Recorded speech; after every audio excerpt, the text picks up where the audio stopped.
Played earlier, the kids and the things that they think of their mother. It's a lot of fun. I think that if we interviewed moms back, if we came back to them and we asked them, what are the things that you hope for your kids?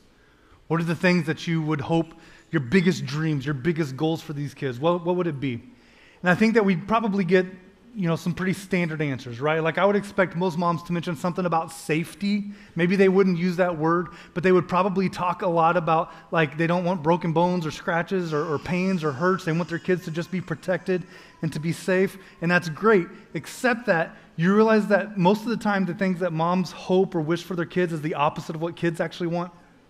You realize that? I want you to look at this picture. This is a picture of my nephew. He just turned 4 years old, all right? He's graduating from preschool. And the word is that this is the first time that the photographer had ever seen this as a life goal. Little Cannon, my nephew, he wants to be a mutton buster when he grows up. Are any of you familiar with what a mutton buster is? A few of you? All right. Okay. Mutton busting is when you go to the rodeo and kids want to participate. And so they put like this protective jacket on them and they put a helmet on them. They didn't years ago, but now they do, okay? They put those things on them and they put them on a sheep and they see who can last the longest, all right? Like that's basically it. That's mutton busting, all right? And so my little nephew, he doesn't have this dream, this hope of being safe. He just wants to ride sheep, all right? It's different, right? Moms and kids are different. If you were to ask moms, what are some of the biggest goals? What do you hope for? What do you dream for your kids? They would probably speak something about education, right? Like there's a sense that you want them to be smart, you want them to be intelligent, you want them to accomplish something through those kinds of things. But the reality is, if you ask a kid, they're hardly ever going to mention good grades. They're going to hardly ever mention wanting to know something. Very, very few kids out there are desperate for that kind of stuff. They're going to want to be an athlete. They're going to want to be something different, right? If you ask moms, what do you want for your kids? They're going to say something like a good job.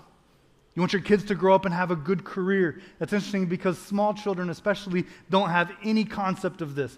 They think of a career in the future, they're thinking they want to be a superhero, right? Like that's what they want to do with their life. If it's a little girl, maybe she wants to be a princess, all right? And the older they get, maybe that shifts over time, but it's really rare to ever meet a child who wants to be an accountant. It just doesn't happen, right? And, we ask, moms, what would you want? And they would say, we want our kids to make money, we want them to be successful and have enough money. Dads, if we were talking about dads would say, I want my kids to make enough money to take care of me. Right? That's the standard that we're setting here, right? But those are the things that we hope for. Little kids don't necessarily think in those kinds of terms. It's not something that is a real focus of the life. The older they get, maybe more so. In fact, the older a child gets, they might start dreaming of making enough money to get away from mom and dad, right? That makes sense. If we'd ask moms, what do you hope for your kids? You would probably say something about their friends. You'd want them to be surrounded by good people. Most kids don't worry about whether their friends are good. They wonder whether their friends are fun. It's different, isn't it? And if we're honest, if we look at this list of the things that we seem to care about, a lot of it looks like finger crossing to me. You remember when you were a kid and you would want something, you would wish for something, and so you would take your fingers and you close your eyes real tight and you would make this little wish, and then you opened your eyes hoping that it was there. Remember that? We just kind of wish upon it. Remember like the little dandelions? It's kind of that season right now where they're popping up and you'd go and you would blow on the fluff of a dandelion and you'd make a wish. It looks like blowing out candles on a birthday cake. It looks like finding shooting stars, right? Sometimes that's how we go through life, just wishing things would happen our way. The adult version of that is lottery tickets. So you know what I'm talking about, right? If you notice that when the lottery gets big enough, everyone starts talking about it, and everyone talks about what they would do if they win, but the vast majority of us never even buy a ticket. It's like we just dreamed that they would choose us to win the lottery. That's like fingers crossed, like could they just pick me to win this, right? It's interesting, isn't it? We go through life sometimes just with this wishful thinking, and we call it hope. Sometimes how we raise our kids, we call it hope, but it's not really hope. It's kind of just crossing fingers. It's really just wishful thinking. What is hope? And what isn't hope? Last few weeks, we've been looking at these fruit of the Spirit. We've talked about love and joy and peace. And as we've looked at these words, we've realized that we have to start with a definition. We have to define what they are. And typically, we have to spend some time working through what the counterfeit version of them is as well, the ways in which we sell it short and we buy it cheap. And then we talk about the opposites of these words, and we'll do all three of those things today as well. So let's start with a definition. We're going to start with this. We're going to say that a definition of hope is an optimistic anticipation, meaning there's a positive outlook, there's a positive way that I'm looking, and it's anticipating something. It's not necessarily something that's happening now, it's something that I'm looking forward to, that I'm excited for, that I'm waiting on, something to happen along those lines, right? So it's an optimistic anticipation, but it's not wishful thinking. I mean, if we just left it right there, that's wishful thinking. That's just crossing fingers, right? But it's based in something deeper. It's rooted in the person and the promises of Jesus. That we have this optimistic anticipation in the person of Jesus, meaning that in who we understand Jesus to be, who we understand what he taught and how he lived, that we look back and specifically we see his death and we see his resurrection, that causes us to have an optimistic anticipation, not just in who he was, but also in the promises of what are yet to take place. That one day he will return, and that there is such thing as an eternity spent with him. And so we look forward to those things. And what's interesting about this is that the Jesus follower sees the world differently. If we were to define hope outside of this place, we'd get a lot of definitions, but they wouldn't necessarily include Jesus. But whenever a Jesus follower adds Jesus to the equation, whenever we become aware of who he is and the things that he's done, it changes our outlook on everything, and it shifts hope from just this wishful thinking thing into something that's more concrete. See, Jesus followers have this different perception. We have this robust confidence because of what he has once done and what he has promised that is yet to take place. And it changes our perspectives, right? And what I love about this, we've been talking about the fruit of the Spirit. All of these words, love, joy, peace, hope that we're talking about today, all of these words are used outside of spiritual contexts. And yet, when we add Jesus into the equation, when we make it a spiritual thing, it now becomes fruit of the Spirit. The real version of these things are spiritual things, and they're focused on Jesus. That he's the center point. That he's the motivation. That he is the goal. He's the focus. It's not myself, it's him. And the fascinating thing to me is that when we consider all this, it's an optimistic anticipation that when we think about all these things, it creates power in the present. It's about something that happened in the past. It's about a looking forward to something in the future. But it gives us power in the present. It gives us a perspective, that Jesus follower perspective, where when he's central, when he's center, when we see Jesus at the forefront of all things, it changes how we live now. Now, that counterfeit version of that is just that wishful thinking. It looks like superstition. It looks like dumb luck. It looks like magic. It looks like crossing fingers and blowing out birthday candles. We live wishful lives sometimes. And when we talk about the next generation today, and as we consider them, there's this reality that whenever we live wishful lives, we incidentally pass on wishful thinking to our kids. We teach them that this is the way to live, that you just cross your fingers and hope that things will work out. And even if you don't have kids, if you don't have grandkids, even if you're sitting in a different context this morning, this is still true for you today. There's a decent chance that you live this way because I think that's how most of our culture lives. And so there's all these ways in which we get this wrong. We mentioned them already. So there's this idea, there's this fake idea out there, this fantasy idea of safety. We want so badly in life for things to just go our way. We want to escape through life without any sort of broken bones or any sort of real deep wounds. We want to survive the emotional difficulties or traumas that may come up in our life. I mean, I love the idea that I could die at an old age and everyone would be surprised that I was still alive. Right? And I love the idea that when that happens, it would be nice and peaceful and it would catch me off guard because there wasn't anything leading up to it, right? And I hope that at that day I can look back and that there wouldn't be anything bad, anything difficult in the relationships or the life that I'd had, that it had all just been this wonderful, beautiful tiptoeing through the tulips, right? That's not real life, is it? It's not real. And sometimes we hang on to this idea like it's something that we could have. We cross our fingers and we kind of wish for it, but it's just not real. Jesus addresses this in Matthew chapter 5. He's preaching on the Sermon on the Mount, and he says this. He says, he causes the sun, talking about God, God causes his sun to rise on the evil and the good, and he sends rain on the righteous and the unrighteous. It's kind of an interesting verse, right? But Jesus is basically saying this, that God is just so very good that his blessings pour out on everyone. He doesn't just bless the farmer who's faithful to him, like he doesn't rain on him and then stop the rain right before it gets to the next guy's property line, okay?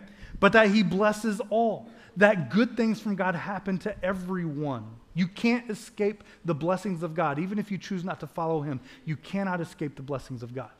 But what's interesting is that the opposite of this is also true. And not in the sense that God is also punishing everybody equally, but in the sense of this: we live in a broken world, and there isn't anyone who can escape the problems of this world. There isn't anyone who is immune to the pains and the burdens of this world. And so when we hold on to this dream of safety, it's just a dream, it's just a fantasy, it's not real. There's something better out there. Jesus says this in John chapter 16. He's speaking to his disciples, and he says, in this world you will have trouble. And he's talking very specifically to them about the future of what they're going to endure because of their faithfulness and their following of him. But this statement is true regardless. In fact, if the disciples had chosen that they weren't going to follow Jesus anymore because they didn't want to have trouble, they would have lived a life of trouble, because that's the world we live in, isn't it? That's just the realities of it.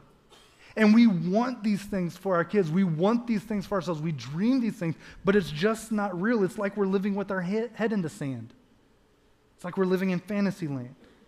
And we hold on to this idea of education. We hold on to this idea that if we can just learn enough or know enough, that somehow life will get better. A couple weeks ago in a Wednesday night class, Doc mentioned how the more educated we've become, all that's happened is we've become more creative in how we are sinful. Right?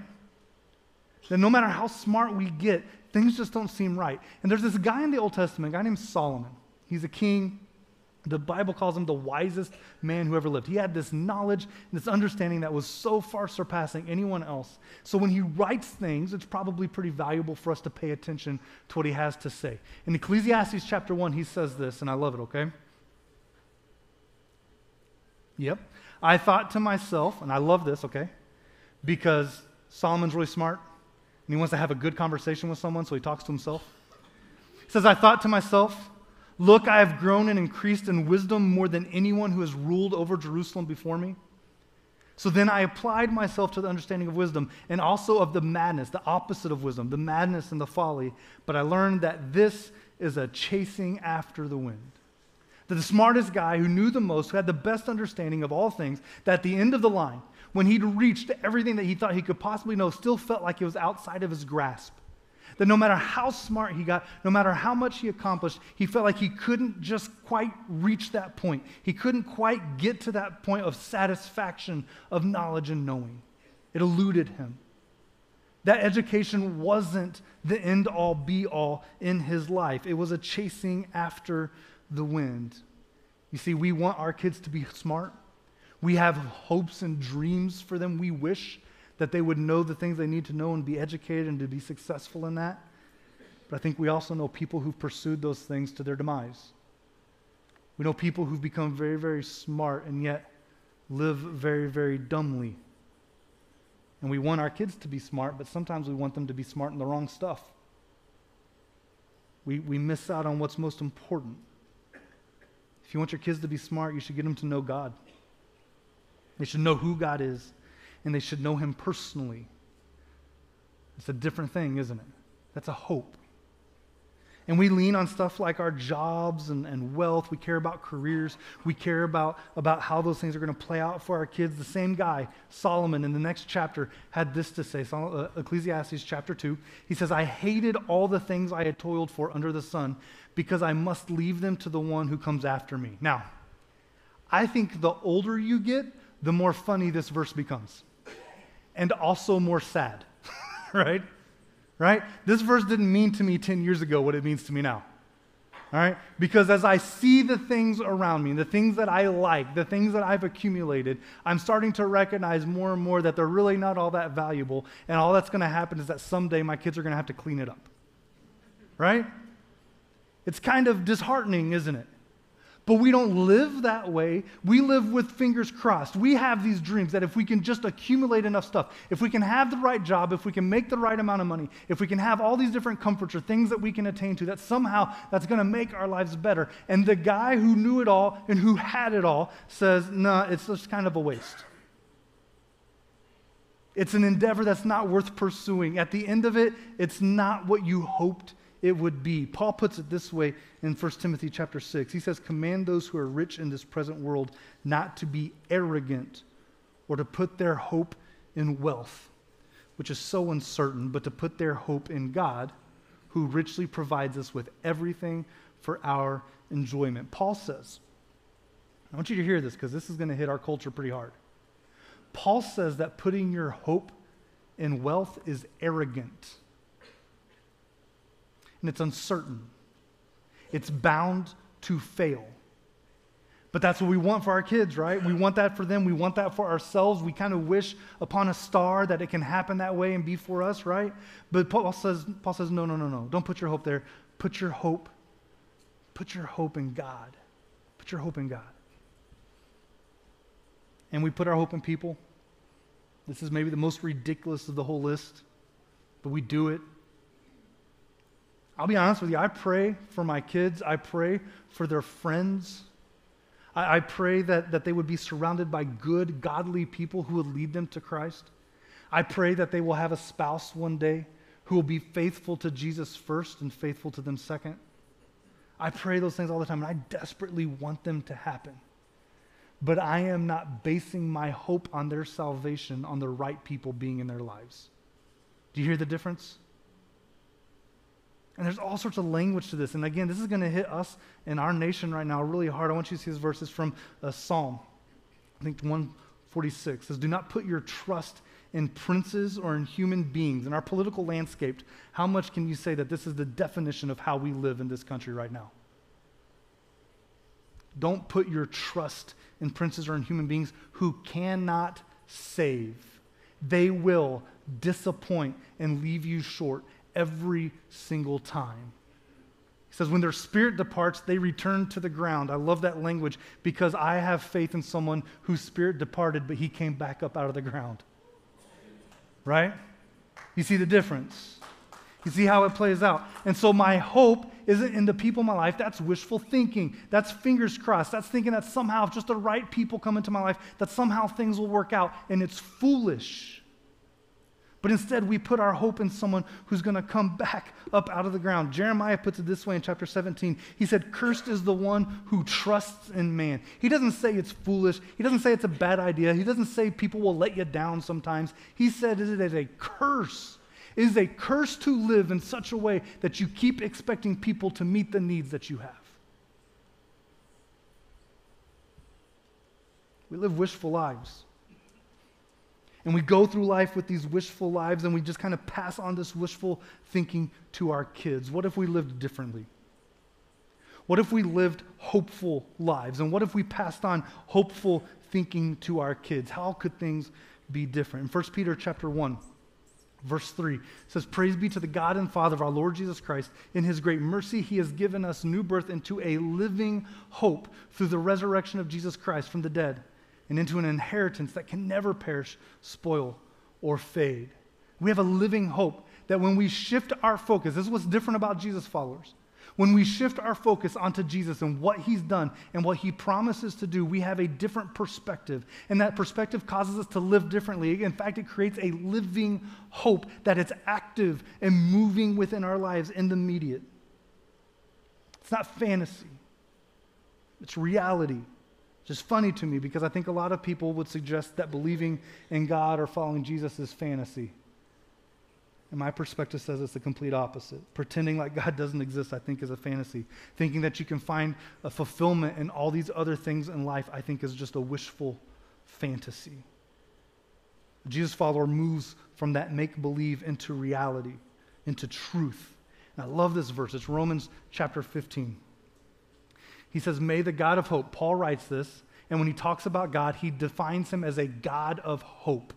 That God, one of his core characteristics, one of the greatest pieces of his being is the fact that he is one of hope, all right? So may the God of hope fill you with joy and peace as you trust in him. That there's this picture that you just kind of lean into God. As you trust in God, you lean into this God of hope. And what happens is that the Spirit gets to work and starts pouring something back into you. And so while you fix your eyes on him and while you lean into him, you start seeing your life just filled with a joy and a peace. And it doesn't make sense in the rest of the world. And it doesn't really match their wishful thinking. But when you lean into God, he leans back with this picture of joy and peace. And I love this. The very next part.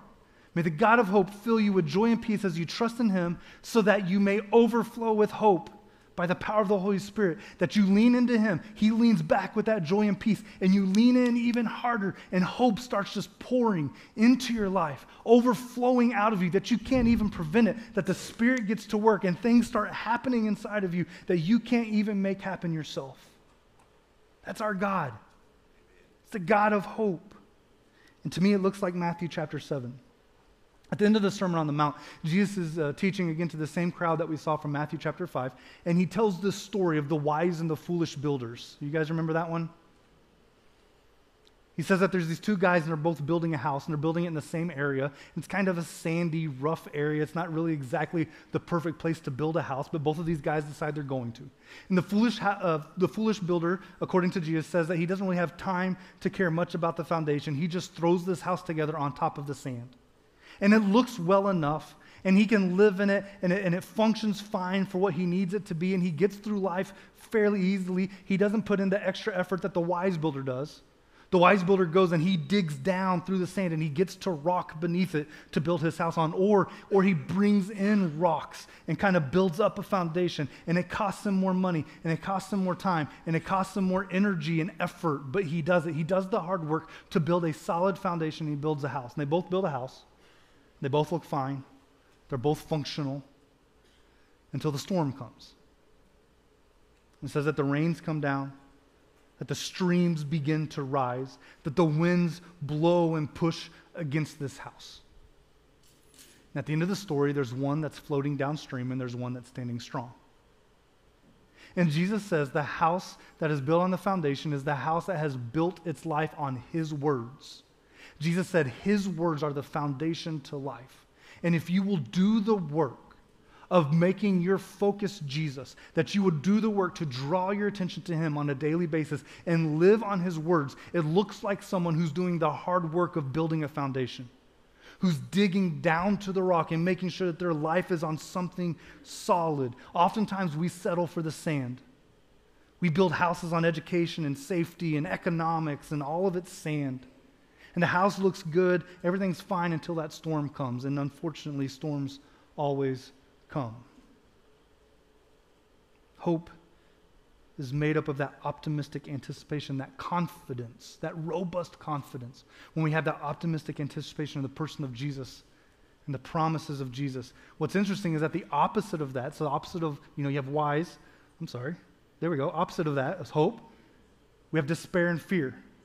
It's the opposite. Fear is the opposite of confidence.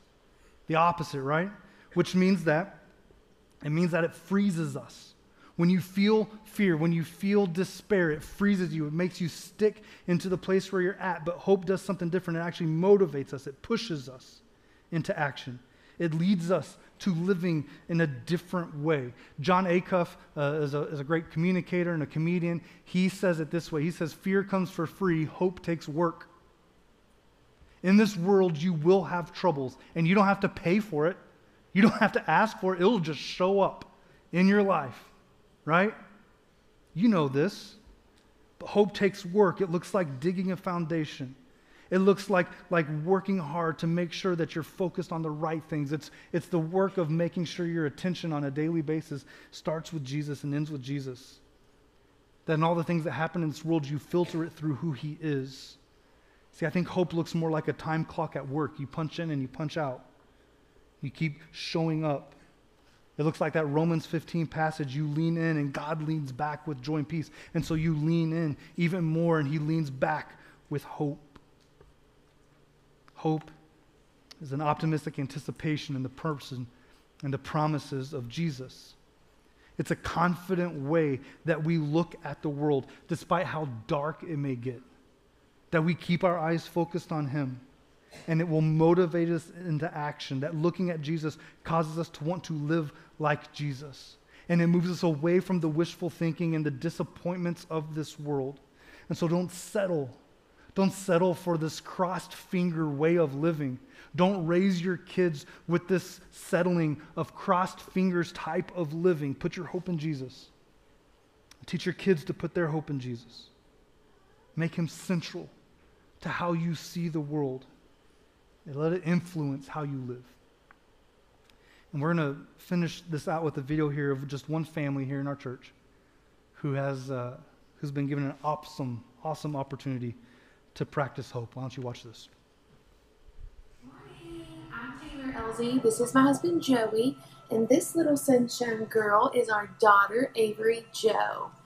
Avery Jo was born on February 24th, a micro preemie, 15 weeks early, weighing only 1 pound and 15 ounces. When we were asked about what hope means to us, we talked with each other about how it is hard to put hope into words. But then we decided hope doesn't need to be explained with a lot of words. Hope to us can be explained with just one word, one name, Jesus. He is our hope. With him, all things are possible. Franklin D. Roosevelt said, when you reach the end of your rope, tie a knot in it and hang on. There have been many times throughout this NICU journey that we have felt like we were at the end of our rope. And every single time we have felt that way, hope is what helped us tie a knot in our rope and hang on. Hope can be hard. Hope requires work on our part. Hope requires us to focus on the certainty of Jesus instead of the uncertainties of the world around us.